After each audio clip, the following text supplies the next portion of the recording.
Welcome to the Science of Fishing, where we deliver the latest reports and most up-to-date tactics to help you catch more fish.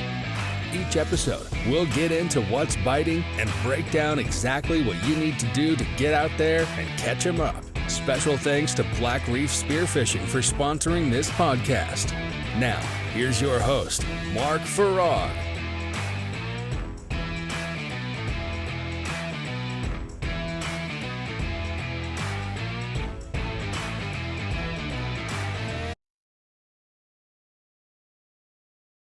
What's going on, everybody? We're here today. This is the Science of Fishing. We're here with Captain Jimmy David of the L&H, owner and operator out of Miami. Thanks for coming today and being with me, Cap. Thanks for having me. Good to be here. Absolutely, absolutely. Just wanted to talk to you a little bit and talk to a legend like yourself down here in Miami. You know, the L&H is a legendary boat. Everybody looks up to you around the charter scene. Everybody looks up to you in the fishing industry. You've been all over the place, all over the world fishing. And I just wanted to pick your brain today about, the science of fishing and how you perceive that almost, So just first question off the bat, how did you get into the charter scene and what made you get into fishing in general? I started fishing when I was younger. I used to fish with my dad and grandfather on the weekends. And we didn't know much, but we kind of taught ourselves as we went. And I would always look up to John Dudas and his father. They were running the L&H at the time, and they always caught more than anyone. And they consistently catching more and bigger fish than anyone. So I wanted to try to be like them. Over time, I got to know John Dudas and gradually got to become closer and closer friends with him. And he taught me a lot about fishing and stuff that I had never seen or never done or never even thought of before he was doing. And I was very fortunate to learn from one of the best doing it. Sure. That's pretty awesome. And what did you see during that time that he was like innovating and that you've come to kind of adopt throughout your way? And like, what have you done to be able to be as successful as him when you took over the L&H? I was lucky enough to be able to work for a long time, and not a long time, but a while. And I learned his work ethic and the little things that he did different, trying to just stay ahead of everybody and keep up with the times. First, right. to use two kites. I had never seen that before. And then to fish in the tower, do the sight fishing, finding cobias and sailfish and dolphin. I'd never seen that. So that was really, really cool to me. And everything, even the bottom, he was the master at anything he did. Yeah, and I'm sure obviously everybody's seen through your Instagram and through all the stuff that you've done that you've become very successful. And, some would say you're the best charter boat on Miami. I would agree with that. You have the record for the most sales of a charter boat off Miami, right? How many was that? 41 we got. And I was just with a group of guys from Jupiter. Drove down for a regular day and had my son James as the mate and a friend of ours, Matt, from Hawaii, kind of helping out. And yeah, it was an incredible day. Right. And can you tell us a little bit more about that day? Was there anything special that stood out to you, or what were they like? Do you remember what the conditions were like? Do you remember just how it lined up for you guys, or was it just like you guys were in the right spot, right time, and it just went off? It went off. We had been fishing all week, so we knew the fishing was good, and we knew there was good conditions. And then they forecasted north wind, which the fish like to tail on. We had a bunch of bait already, so we had the charter get there a little bit early. Had bait, so we didn't have to stop and mess with that. And we went to where we were the day before. And like soon as we set the lines out, we got a quad. It was just steady from that all day long. Catch some tailing by on the spinners and some on the kite. But it was just one after another. Wow. So you just put a bait in the water and then something would crush it. Yeah, they were coming by all day long. I mean, it was 2 days before the Jimmy Johnson tournament, so there was lots of boats out there practicing and pre-fishing, and everybody was seeing them. But we just kind of stayed in the same spot, and just my son worked really hard, and we just stayed on them. I don't think we missed too many. We were like 41 for 44. Wow, that's incredible. Would you say that, that you've been able to dial in the sail fishing, right, down here in Florida? Your preferred method is the kite method, right? And a little bit up farther north, they like to troll for them, right? Exactly. We do the kite around here and some sight fishing, but like you said, further up the coast towards Palm Beach and north of there, it's mostly all trolling. They're getting some live baiting way up there, but predominantly trollers up there north of Palm Beach and Jupiter. Right. I like the is very visual and very effective. When you hook one fish, the bait stay out, so you a good chance of hooking multiple fish. I've Right, been 100%. fortunate to have good teamwork with my son and my wife and my daughter to help us on the good days. We've been lucky. We've caught 4 times. We've caught 30 or more sailfish out here on a charter, Wow. and there's only one other guy that's caught 30. So we're very fortunate. We caught 33 twice, 31, and 41. That's Four crazy. best days. So for Well, us, that's something we're proud of for sure. yeah, and speaking of your family, you guys, I see you guys always get out to Hawaii and fish out there. And I was talking to James the other day, and he was saying he was out there for a bit, but he just came back here, and I know he just fished a tournament with you. But your daughter, you were saying, has 5 records, and Marlon has 1. Would you say that any of them stick out to you the most, or are they all as equally incredible? They're all pretty cool catches. Laurel's got the African pompano, just 37 pounds. I think she was like 9 years old, which was a great catch on a spinner rod. Yeah, wow. And then the 45-pound cobia was another good catch. A big blackfin tuna she caught, bonita, and a spearfish she got in Hawaii. So that's all of them are pretty cool catches, and they all stand till today. None have been beaten. That's incredible. What does Marlon have? Marlon's he just got it, the Atlantic Blue Marlin record, 605 pounds that he got in Wow. Cape Verde. Was That really cool. We were out there. James, my oldest son, he was working out there, and we went out for a couple weeks, and it was a relatively slow trip for us. But on the last day, we got it, 600 pounder, super cool. that's Marlon had to do it all incredible. by You said he no did it all by himself? yeah, no assistance. He had to pick the rod up at Ada Loop. He had to pick the rod up and bring it to the chair, and he fought it for about 45 minutes. And Wow. then James, my son, wired it, and my daughter Laura gaffed it, and Travis Morrison. So it was really neat to have the whole family there for that catch. Yeah, that's incredible. That sounds like just an incredible day, and I'm sure Marlon's pretty happy he gets to hold on to that record now. Yeah, that's a good one. It's gonna be hard to beat, but you never know. But we're sure proud of him. He did an amazing job. It was about a 45-minute fight, and he never gave up. He just stuck with it and kept on him, and finally beat the fish. Absolutely, absolutely. How old was he when he got it? He was 10. Okay, that's awesome. Yeah, so But that's a feat. yeah, no, it's an amazing catch. And then he got that black marlin when we were in Hawaii over the Christmas holidays, fishing with his brother on his brother's boat. And now all he needs to catch is a Pacific sail, and he'll have caught all the billfish of the world by 11 years old. That's crazy.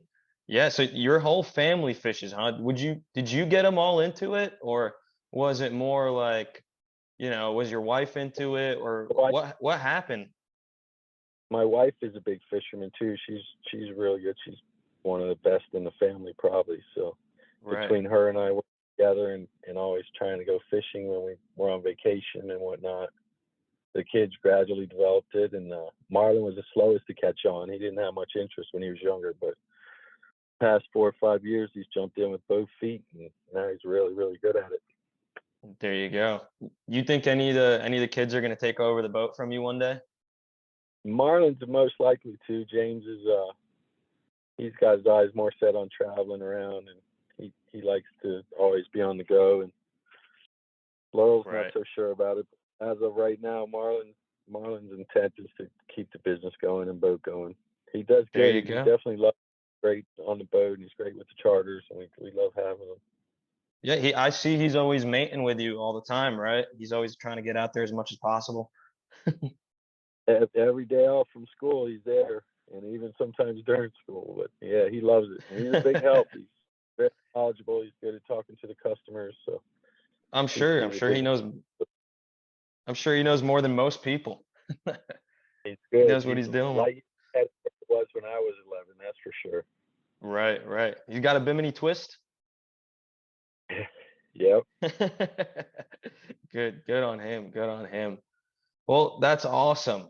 I wanted to ask you a question. There was a story that we heard of and that was on Instagram, and I heard about it through the community down here about that yellowfin tuna that was caught on, like, hooked on another boat, thrown on a buoy, and you guys took over. Can you tell us a little bit more about that? Yeah. It happened. It was on a north wind day where the sailfish were tailing, and our friends on the Seraphim, which is a 80-foot Merritt, were out fishing in a tournament. We were not in the tournament. We were just fun fishing, and we were side by side. I had my family on the boat actually.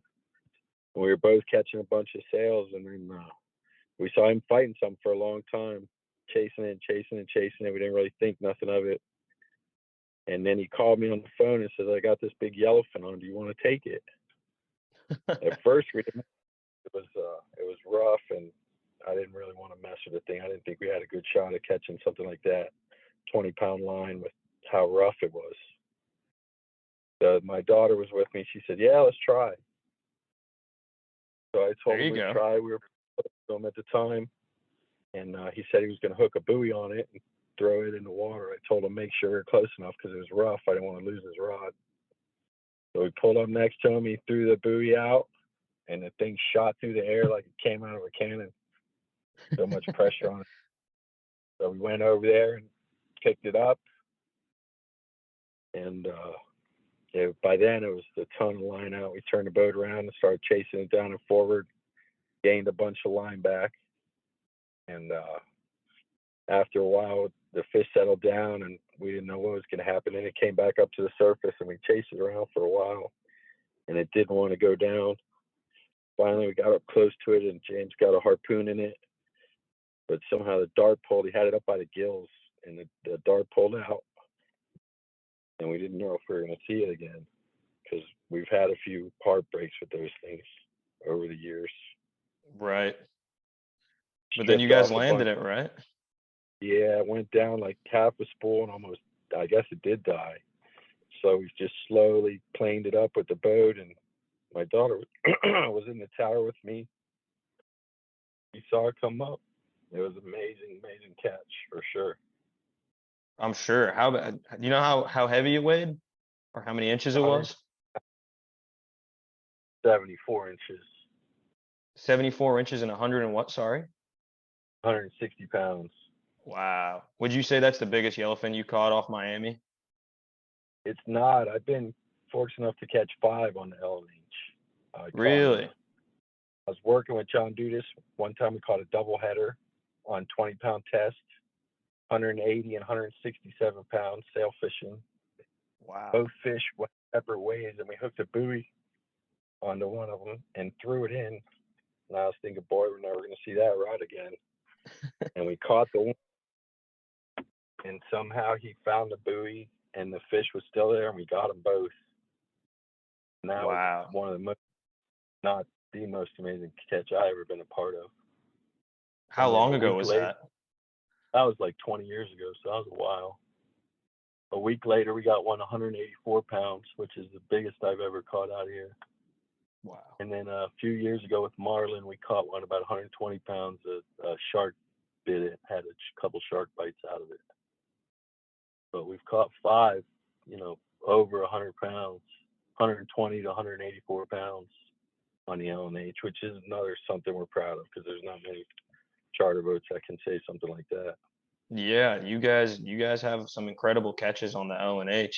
Um, that leads me kind of to my next question. You're talking about you're catching these yellowfin about 20 years ago, and you had them a week apart and all that. What would you say, like the fishing off Miami? What would you say? Would it have has it deteriorated over time? Has it been overfished? I thought from what I've heard during COVID, it came back a little bit because there wasn't as many people getting out there, but also the opposite, that there was too many people fishing because everybody was off. What would you say, like the scene off Miami and the conditions and everything? How has it been, in your opinion, fishing every day? I would say some fish have definitely been depleted and are harder to catch, and you catch less frequent. The bottom fish, I mean, you still catch them and they're still good days, but I don't think you catch near as many big groupers and big snappers as you're used to. Not consistently. You still have good days, but to go repeated days and have good catches is not that much, not common anymore. And the Right. big dolphin, I say, is another one. The big bull dolphin, we used to see those, quite frequently, and now not nearly as many as we used to. We still find the dolphin, but the big bulls we don't seem to see nearly as frequently. But other Right. fish like the sailfish, I would say, are probably more predominant now. Everybody's releasing them and using lighter line and lighter leaders, so it's better for the fish. And I think those are a lot more common and a lot more than we used to see. And definitely, I hate to say it, but the sharks are a lot more abundant than they ever been, and they're really a big pain and a big problem to us and mostly everyone fishing out there. Yeah, they've been a big menace from what I've been hearing, and also from fishing out here. It's been tough with the sharks. I feel like every time we get out there and we hook on a blackfin or a dolphin or something, it comes in, half of it's gone. I'm sure you guys see it a lot, especially with the light tackle that you're using, and you can't put too much pressure on these fish. How often would you say a sail comes up sharked? You know? Not very often. We do get it more so when we fish in Palm Beach. Seems like they're more keen to them when we fish Palm Beach area. But around here, they do chase them, but not quite as frequent. But they definitely Right. do. You, I've been hearing something that the shark problem hasn't traveled all the way up the East Coast as much. Would you say that like it has, or is it really just like a Carolinas and South Florida type thing from what I've been told? I I know it's bad all the way to the Carolinas, and I hear reports year after year of them drifting further north, the sharks, with the tuna boats off Ocean City, and that are seeing them in places that they never had shark problems, and now they're getting a lot of their stuff eaten by sharks. So definitely seems Right. to be covering a larger and larger area day by day. Sure, sure. You ever get up north and go fish the big bluefin or do any of that? When I was younger, I fished for about 7 years out of Gloucester, commercial bluefin fishing. So I enjoyed that. What's the biggest bluefin you've seen up there that you guys have I caught? think that 960 whole weight was the biggest one we ever caught. I ever Wow, caught. It was a that's neat fish. We incredible. caught it. We used to do a lot of trolling for the tuna up there, so see some real cool surface bites. Sure, I'm sure. Yeah, you see those things blow up and it's like a missile or a submarine coming up. Yeah, exactly. Looks like a submarine coming up back there. Yeah. Um, so I got a follow-up question for you. What is the most impressive thing that you've probably seen develop over the years of fishing? Some boats now, a lot of these big marlin boats or the tournament boats are saying it's the sonar. Some people say other things. In your opinion, at least off of South Florida, what's been the most impressive thing that you've seen develop over the years, in your opinion? I mean, the electronics, I would have to say that Seymour Maps is really a big one because it's amazing what you could find on the bottom now with that. A lot of stuff Yeah. that people didn't know there. It's easier for them to find out. And we don't do that much trolling, marlin trolling around here, but for me, the dredge was one of the biggest innovations that helped fishing immensely. And then, like you were saying, that sonar, it's when you're fishing against a sonar boat, it's hard to compete these days. It's amazing what an advantage it gives the boat if it's used correctly. Right. Do you use the sonar usually when you're tournament fishing? Sometimes on the tournament boat, we use the sonar, but we don't have one on the LNH. So I more, got you. more of what I'm looking through. Well, you guys don't need it. You got the records already, so but Yeah, we always trying to keep up with the latest and greatest and trying to make sure we don't fall behind it all. sure, sure. That makes sense. Um, do you got any tips for guys trying to get into the industry? You know, I feel like I've heard that there's a shortage of mates, and you know, what do you think it takes for a guy to come on a boat, be a mate that, you know, is trying to break into the industry, um, in your opinion, as probably one of the best to ever do it? I mean, for me, I would say is to got to start at the bottom. I see people that skip being a mate and just try to go straight to a captain, and they could catch some fish, but there's a lot that they don't know and a lot that they're missing because they didn't learn that aspect of it, of being a mate first. And when you do, I would try to go with someone good and reputable, where when you start learning, you want to learn from someone who's a good fisherman who's going to teach you good techniques and proper techniques. Whereas, you don't want to be learning the wrong way to do something from somebody. I'm very fortunate to learn from John Dudas, who in my eyes is the best, to do it out there. And that's what I think helped me out a lot is learning from him and more or less emulating him, trying to be like what he does. And Right. that would be the way I would recommend it. Right, right. Do you think these, there's these like the kids, do you think they should be going down to the dock and you know, sitting there and waiting, or how would you say someone would get an opportunity to get on the LNH if they wanted to? I know you probably don't need any more help, but if someone wanted to get down there, just wait at the dock and, or what do you think? Yeah, that would be one good way for sure. In person, I mean, for us, a lot is Instagram. People will hit me up on that Instagram and then go from there and try to meet them somewhere. Sure. But that would be the two good ways, I would say, especially like you're saying, it's hard to beat standing there in person, talking to the captain and, tell him you're ready to help and work and just be prepared. I always tell the people it's long hours and low pay working on a charter boat. But it's rewarding at the end. I feel like, there's nothing like fishing.